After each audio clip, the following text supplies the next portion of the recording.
आज हम फिर से जा रहे हैं युद्ध के मैदान में, जहां पर हम फिर से उन मोल कॉन्सेप्ट के क्वेश्चन के साथ फाइट करने वाले हैं। क्वेश्चंस करने का एक ही तरीका है, क्या है? क्वेश्चन से इंफॉर्मेशन निकालो और देखो तुम्हें जाना कहाँ है। भाई अगर तुम्हें दिल्ली से राजस्थान जाना है तो भैया आपके पास सिर्फ दो चीज़ है।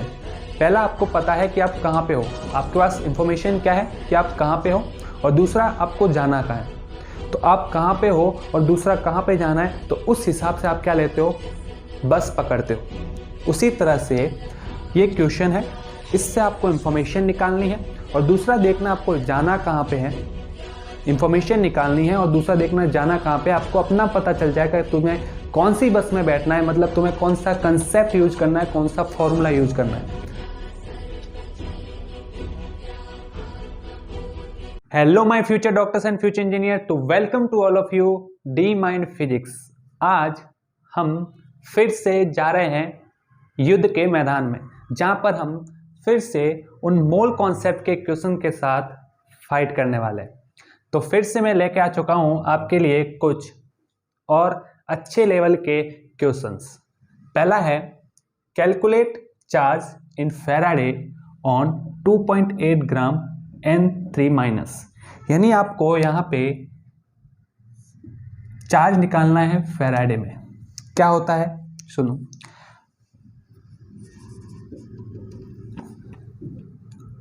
एक फैराडे का मतलब होता है, एक फैराडे का मतलब होता है चार्ज ऑन 1 मोल इलेक्ट्रॉन। हमारे पास क्या दे रखा है, 2.8 ग्राम। तो मुझे बताओ 2 मोल कितने होंगे, 2.8 ग्राम मास बाय मोलर मास, इसका मोलर मास कितना है 14, कितना आ गया 0.2। ये है किसके मोल है, ये N3 माइनस के। और एक N पर कितना चार्ज है, 3। भाई एक N पर 3 है और इतने मोल N है, तो मुझे क्या चाहिए, आवेश चाहिए, चार्ज चाहिए। तो मैं क्या करूँगा, इस 3 को इससे मल्टीप्लाई कर दूंगा, तो क्या आ जाएगा मेरे पास आ जाएगा चार्ज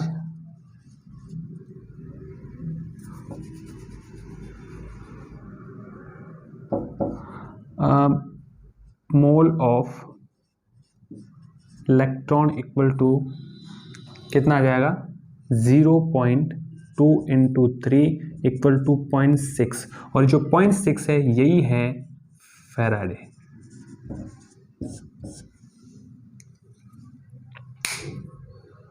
आपको कुछ नहीं करना, जब भी तुम्हें पूछे कि ये आयन है और उस पे फैराडे में चार्ज कैलकुलेट कीजिए, तो कुछ भी नहीं करना है। आपको क्या करना है, आपको 1 मोल इलेक्ट्रॉन पर चार्ज निकालना है। जो 1 मोल इलेक्ट्रॉन पर चार्ज होगा उसी को हम बोलते हैं फैराडे, उसी को हम क्या बोलते हैं, फैराडे। भाई देखो, एक नाइट्रोजन पर कितना चार्ज है, -3। एक नाइट्रोजन पर -3। अगर मैं नाइट्रोजन की मोल निकाल दूं और एक नाइट्रोजन पे -3 है, उस मोल से -3 यानी इस मैग्नीट्यूड का अगर मल्टीप्लाई कर दूं तो मेरे पास क्या आ जाएगा, इसके इतने ग्राम में इतने चार्ज आ जाएंगे। ठीक है। Second question, eight a given temperature and pressure volume ratio of helium, hydrogen and oxygen is 1:2:3, calculate their mass ratio and ratio of their atoms.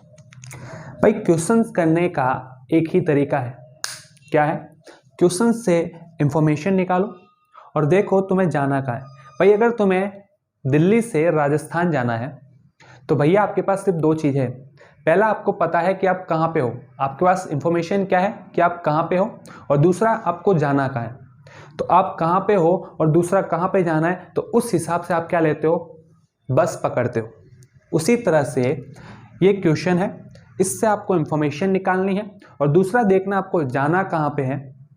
Information निकालनी है और दूसरा देखना जाना कहाँ पे, आपको अपना पता चल जाएगा तुम्हें कौन सी बस में बैठना है, मतलब तुम्हें कौन सा कंसेप्ट यूज करना है, कौन सा फॉर्मूला यूज करना है। अब देखो हमें यहाँ पे वॉल्यूम का रेशियो दे रखा है, वॉल्यूम दे रखा है और साथ में गैस भी है, मतलब वो दो फॉर्मूले जो बाहुबली वाले फॉर्मूले में जो दो उसकी शक्तियाँ थी वॉल्यूम वाली, वो मैं यूज कर सकता हूँ। अब उन दोनों में से कौन सी यूज करूँ वो कौन बताएगा, एसटीपी है या नहीं। तो एसटीपी की कंडीशन नहीं है, मतलब मैं यूज करने वाला हूँ N = PV/RT। और ये इक्वेशन कहीं देखी है, एक्चुअल में ये एवोगाड्रो कॉन्सेप्ट पे बेस्ड क्वेश्चन है। मैंने आपको बताया था कि जब हम जो लॉ पढ़ रहे थे उनके जितने भी क्वेश्चन हैं हम उन बाहुबली फॉर्मूले से करने वाले हैं, और ये इसका जीता जाता एग्जाम्पल। क्या बोला इसने भाई, टेम्परेचर सेम है, प्रेशर भी सेम है और R पहले से कांस्टेंट है। इसका मतलब क्या हुआ, जो मोल है वॉल्यूम के क्या है, प्रोपोर्शनल है, यानी जो वॉल्यूम का रेशियो है वो का वो इनके मोल का भी रेशियो है। तो क्या होगा, ratio of mole equal to कितना हो गया, 1:2:3। ये आ गया मोल का रेशियो। हमें क्या क्या चाहिए, मास का रेशियो। एक मोल का फॉर्मूला होता है मास बाय मोलर मास, ठीक है। क्या होता है, मैं इसको मिटा देता हूं,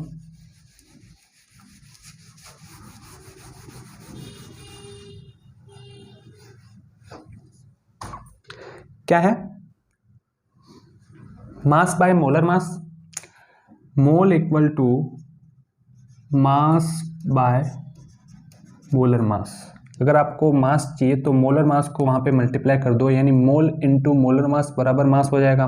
तो जो मोल का रेशियो है इनके साथ इनके मोलर मास का अगर मैं मल्टीप्लाई कर दूं तो मेरे पास मास का रेशियो आ जाएगा, ठीक है। तो करो, तो रेशियो ऑफ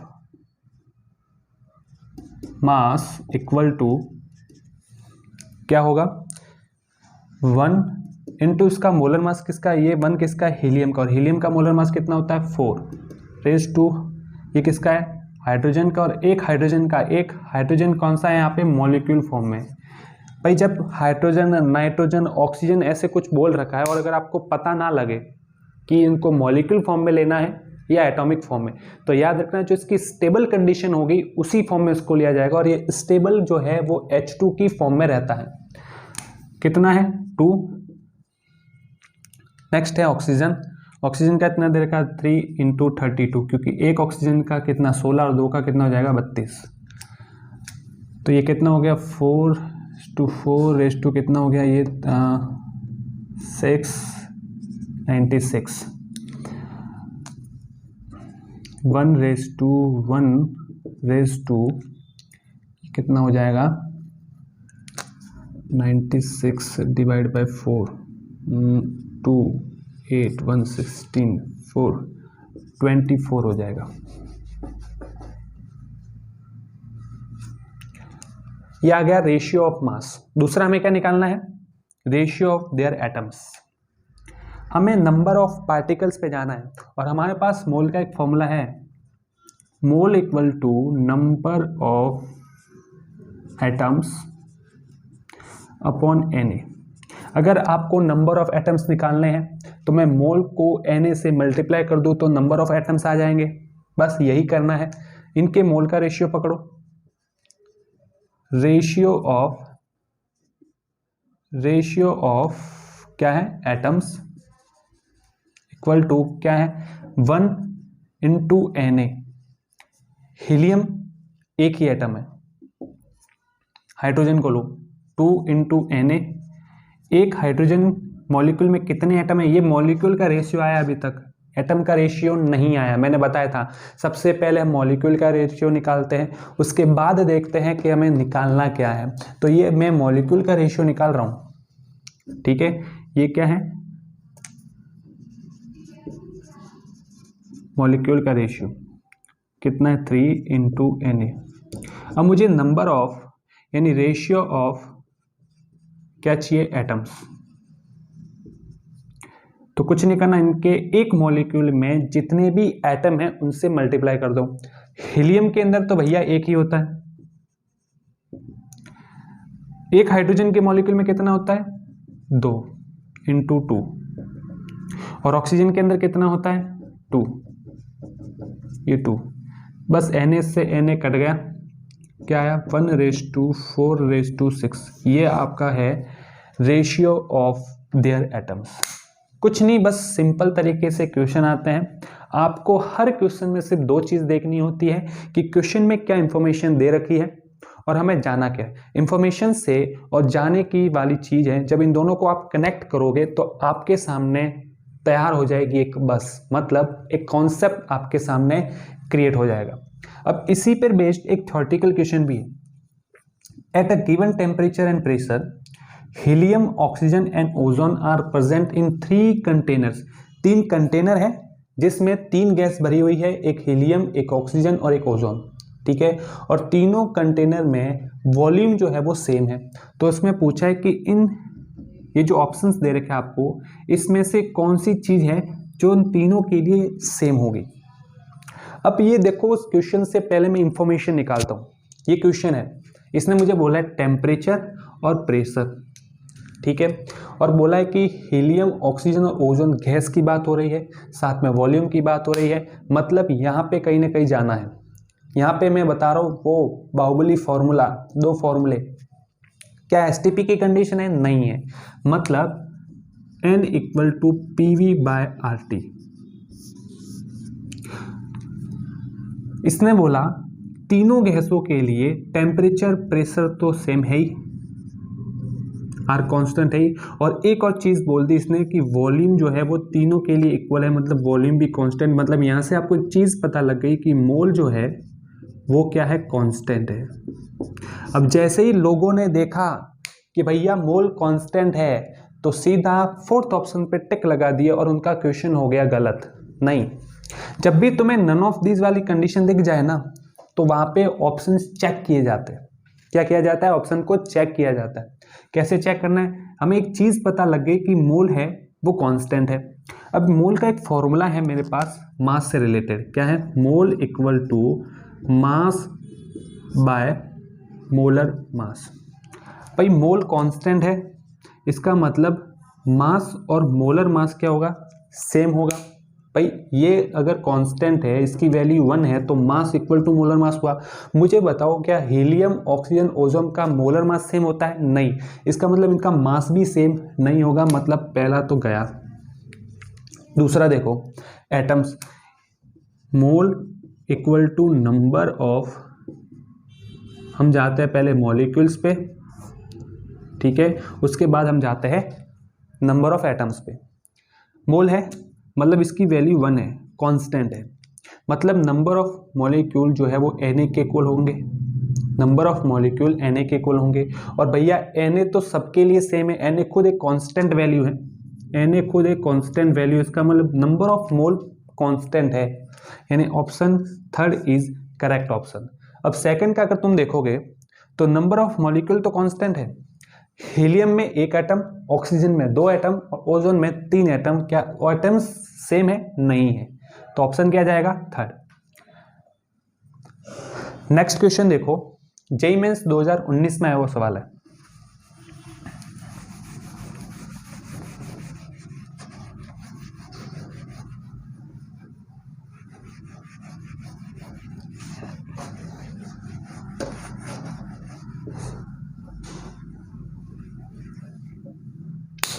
क्या है, mass of 0.1 mole A2B3 is 40 gram and mass of 3 × 10⁻24 molecules of AB2 is 11 gram. Calculate the atomic weight of A and B is. 2 compound है आपके पास और इन दोनों कंपाउंड में एटम्स जो है वो सेम है, A और B, और उनका हमें एटॉमिक वेट पूछा है। ये हमारे पास इंफॉर्मेशन है और जाना कहाँ पे है, इन दोनों के पास। इंफॉर्मेशन हमें क्या दे रखी है, मोल, मास, नंबर ऑफ मॉलिक्यूल्स, मास, ऐसी कुछ कहानी दे रखी है, और जाना है atomic weight of A and B पे। सबसे पहले जैसे मान लो मेरे पास 2 कंपाउंड दे रखे A2B3 और एक दे रखा है AB2। अगर मुझे A और B का अगर एटॉमिक वेट निकालना है तो मुझे एक चीज़ बताओ, क्या इसका मोलर मास इन दोनों के मोलर मास के कंबाइन के इक्वल है? इन दोनों का मोलर मास अगर मैं कंबाइन कर दूं तो इसका मोलर मास आ जाएगा। बस यही स्ट्रेटेजी यूज लेकर के इस क्वेश्चन को सॉल्व करना है। कैसे? पहले हम A2B3 का मोलर मास निकाल देते हैं। तो मोलर मास ऑफ A2B3 क्या आएगा? मोल दे रखा आपको 0.1, मास दे रखा 40 और मोलर मास क्या हो जाएगा इसका, यहाँ से आ जाएगा ये 400 ग्राम पर मोल। दूसरा निकालते हैं मोलर मास ऑफ AB2। हमें दे रखा है नंबर ऑफ मॉलिक्यूल और एक मास, मतलब दो फॉर्मूले यूज करने हैं। दो फॉर्मूले कौन से? Number of molecule by Na equal to mass by molar mass. कितना दे रखा है? 3 × 10⁻24 बाय 6 × 10⁻23 इक्वल टू मास कितना दे रखा है? 11 ग्राम। और ये हमें निकालना है। इसने इसको मारा 10 और ये कितना 2। 1 मिनट।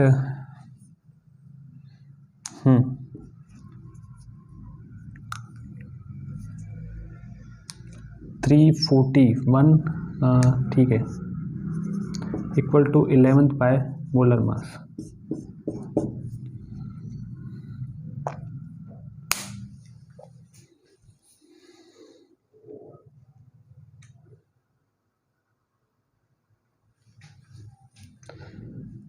यहाँ पे क्वेश्चंस में गलती है।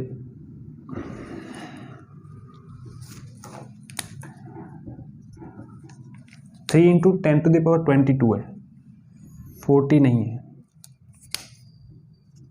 तो जब ये इसको मारेगा तो 10 ऊपर नहीं 10 नीचे बचेंगे। तो ये क्या हो गया? 1/20 equal to 11 by molar mass. तो भैया मोलर मास आ जाएगा आपका 220। ठीक है, 220 आ गया। बस मेन खेल अब स्टार्ट होगा। क्या होगा? मोलर मास, इसका लेता हूँ, molar mass of A plus 3 into molar mass of B equal to कितना है? 400। और सेकंड, ये फर्स्ट इक्वेशन हो गई। सेकंड इक्वेशन क्या होगी?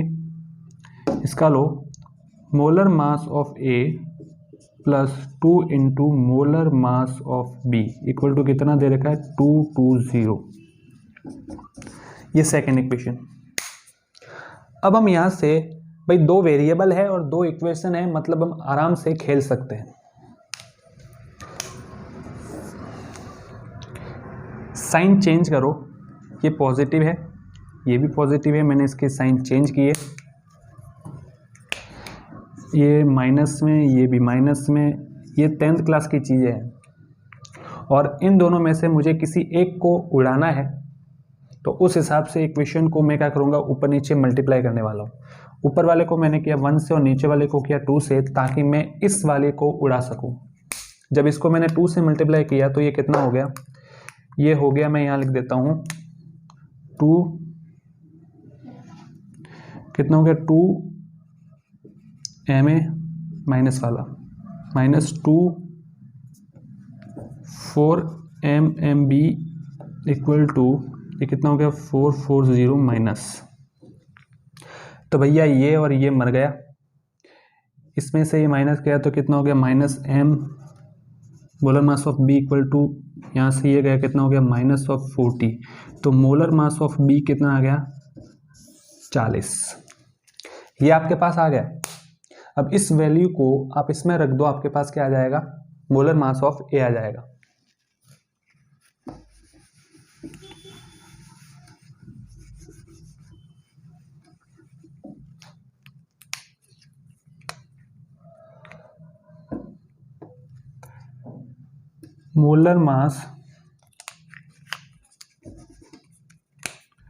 Molar mass of A plus B की वैल्यू यहाँ रखो, कितना आ जाएगा 120 equal to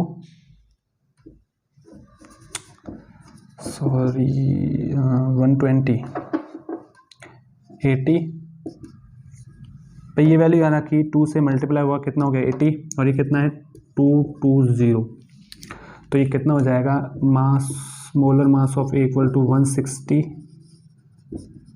gram per mole. बस एकदम सिंपल क्वेश्चन था, आपको इन्फॉर्मेशन पे जाना था। इन्फॉर्मेशन और सिर्फ दो चीज़ देखनी होती है, एक इन्फॉर्मेशन और दूसरा आपको जाना कहाँ पे, और आपका क्वेश्चन एकदम सिंपल तरीके से सॉल्व हो जाएगा। पर ये जब दो चीज़ आप पता लगा दोगे ना, तो आपके पास दो चीज़ क्रिएट हो जाएगी, एक कॉन्सेप्ट, यानी आप इस दो चीज़ों से पता लगा सकते हो कि आपको कॉन्सेप्ट कौन सा काम में लेना है और फॉर्मूला कौन सा काम में लेना है। आज के लिए इतना ही, मिलते हैं नेक्स्ट क्लास में, तब तक पढ़ते रहिए। All the best.